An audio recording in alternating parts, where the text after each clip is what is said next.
I had a really unexpected lesson in feminine energy and I want to share it with you. So it was one of those weekdays, somebody coming in from work early in the morning, and I was getting breakfast and stuff ready. And when he walked through the door and I said, "Oh, just chill out, go and sort bits out and I'll get this ready." And when it came time to serving the breakfast, I put his breakfast in first while my stuff was still going on, and I gave it to him and he's like, "Where's yours?" And I was like, "I'll just take yours and go and sit down." And his response to me was, "Don't be my mother. Meri maa na bano." And something just clicked in my brain. Like, that's how we've been trained. And I talk about this all the time, like about the energy that we carry as women and how that ends up affecting our marriages, because we're trained from a young age to be that mother, serve everybody else, get everybody else's bits sorted out first. You don't need to eat with everyone.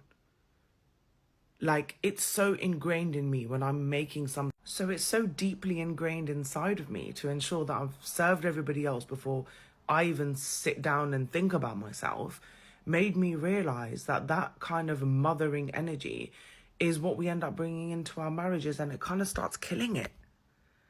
Because we end up treating our husbands like kids. I mean, there's loads of other layers to this. Loads of other layers. As we know in our culture, like, a lot of men are really immature anyhow. So, and they've got their own issues. But let's just stick to the feminine energy concept here. Like, we need to start learning how to behave differently when it comes to our man versus our parents versus our children. Like, everybody needs a slightly different approach, and we've just not been taught how to do that.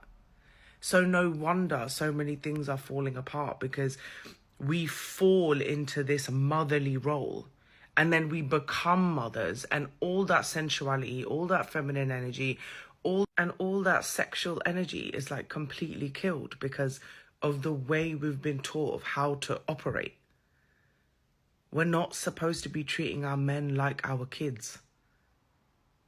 Like, they are separate, autonomous adults that will decide what they need to do with their life. And even though in that particular scenario we might be cooking for them, we should probably be looking at it that where we're cooking for us to share this meal. But that whole like meri mana bano, it was really, really interesting to me, because it wasn't my intention at all. It was just how I thought it was the right way of doing things because of the way I've been trained at home.